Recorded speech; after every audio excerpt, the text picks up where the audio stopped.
Hey friends, happy Monday, and I'm back. We are getting settled here in Wisconsin, and today is the first day that it's starting to feel like normal. It's Monday morning. My brother left yesterday. Andy went back to work today, so me and the kids are just, trying to settle in and get back to a regular schedule. We still have quite a bit to unpack, but it's starting to feel like normal life here just in Wisconsin.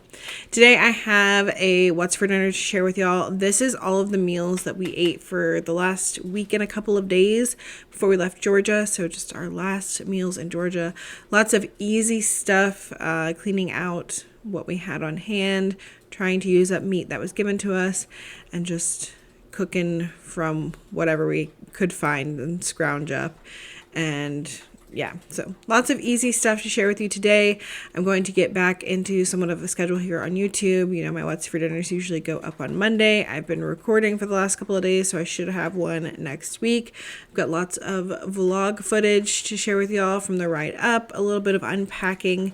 Not a lot of unpacking here once we got here because I couldn't find my camera battery and I also couldn't find my tripod, all of which have been found now. But yeah, not a lot of unpacking to share with you, but still a lot to do around here, so I'm going to try to share more of that. And then I've got some grocery hauls coming up, and then more of those shorts from Andy. I never got around to posting all of them because it's just been very busy and chaotic here, but starting to calm down now. So let's go ahead and get into this last week of meals in Georgia.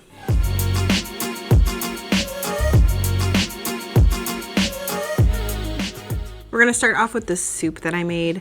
So I had made a whole chicken in my air fryer, if you remember, in the last What's for Dinner.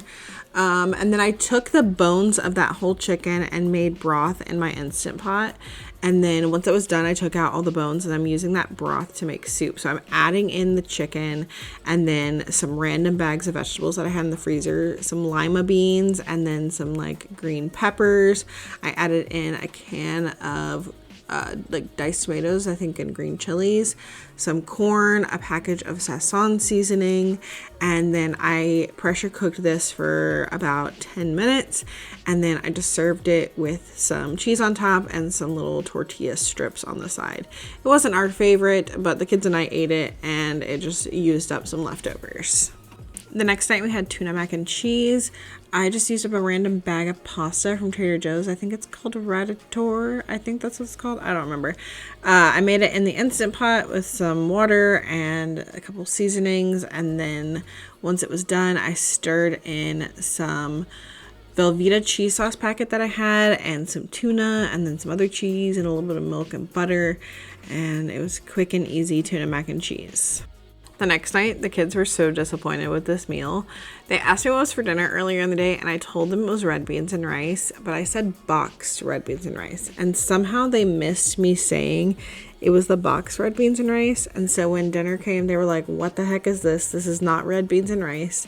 They're so used to the other recipe that I've been making lately that's super easy. And it's more authentic, like red beans and rice. I'm not going to say it is authentic, but it's saucy beans and then you have it over white rice, not this box mix. So they were very disappointed. They still ate it, but said that they prefer if I just make regular red beans and rice from now on. I was just trying to use up the box red beans and rice that I had in the cabinet. So yeah. The next night, I took up a package of chicken breasts and I sliced them thinly and then grilled them up on my little Cuisinart griddler. And we had grilled chicken sandwiches with some corn on the cob that I did in the air fryer and then some Pringles chips on the side. And then this made so much chicken that we ended up having leftover chicken for dinner the next night.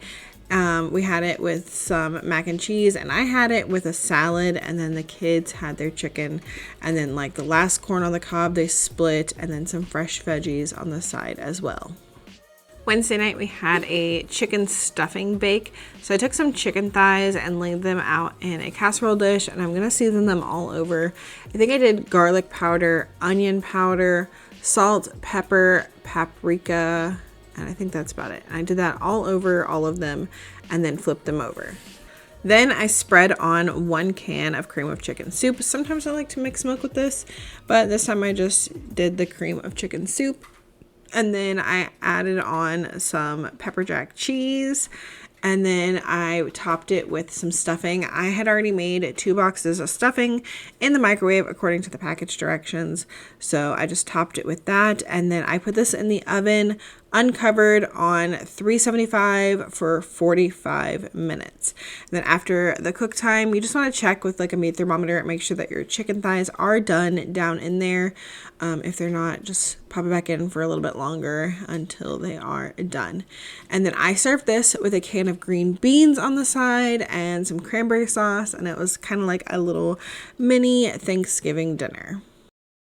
Thursday was Andy's first day back from Wisconsin because he went up for like a little over 2 weeks, and then I was alone with kids for those 2 weeks, and then he came back for a couple days so we could finish packing up and load up the trailer and all drive up in my van. So on his first day back, I wanted to make a meal that I know that he loves, and that's like beef and gravy over egg noodles. So I've got some little like beef strips here that I bought on clearance at Kroger, and I got them in my Instant Pot on the saute function with a little bit of oil and some salt and pepper. And I'm just going to let those kind of brown up a little bit. Once the meat was a little bit browned, I added in 1 package of beef gravy. I'm using the low sodium one because it was all Aldi had. And then I'm also adding in a package of Lipton onion soup mix and 2 cups of beef broth. I gave that a good stir, and then I popped the Instant Pot lid on this and cooked it on manual high pressure for 25 minutes, and then I let it do a natural release. At the end of the cook time, I turned this back on the saute function, and I wanted to thicken up that gravy a little bit, so I added a little bit of cornstarch mixed with water, and then that thickened it up nicely. And then you could serve this on top of rice or whatever kind of noodles that you like. We decided to have it on top of these like German egg noodles that Aldi sometimes has. We like them in chicken noodle soup as well, but the kids picked to have them with this because we were trying to use up little last bits of pasta that we had, and it was delicious. Beef and gravy over any kind of noodles or rice is always a hit for our family. Then somehow I forgot to film on Friday. Friday was Lily's birthday. She requested fish sandwiches, so we had frozen fish that I heated up in the air fryer and some tater tots on the side. And I can't remember what for veggie. And then Saturday was actually the last night that I cooked in Georgia. And we had to do a spaghetti, of course, with some frozen broccoli that I steamed in the microwave, Parmesan cheese. It's absolutely a family favorite. We had already packed up most of the dishes, so we're eating on paper plates. And that was our last meal that I cooked. We had pizza leftovers the next day because we had Lily's like birthday moving party in the afternoon, and we had pizza. We had plenty of leftover pizza. We had that for dinner. And then we packed up and left the next day and ate something on the way, which y'all will see bits of that in the vlog. You'll see Lily's party, moving party stuff. All of that will be in the vlog coming up. Now it's time for our weekly, I want to say weekly, but it's been a little bit since I did it, but member shout outs. If you didn't know, you can become a channel member.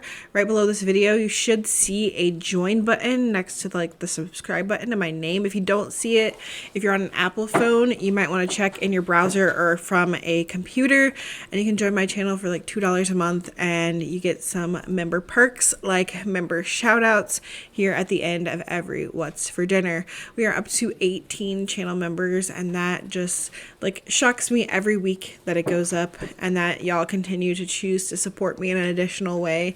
It really means a lot, especially these last few weeks where I have been really slacking on doing anything YouTube related because I've been so busy. So it really means a lot that you guys choose to support me in an additional way. So thank you so very much. It really means a lot. But that is going to be it for this week's What's for Dinner. If you enjoyed it, make sure you leave me a thumbs up down below. And if you haven't already, subscribe down there below as well. You can come back every week, see my weekly What's for Dinners, where I give you meal ideas and motivation to cook more for your family. I also do weekly grocery hauls, typically from Aldi, so they're pretty budget friendly. And yeah, also let me know in the comments down below if you plan on trying any of the meals that I made this week. So ready to get back on schedule. I hope y'all have a great week, and I will see y'all in the next one. Bye.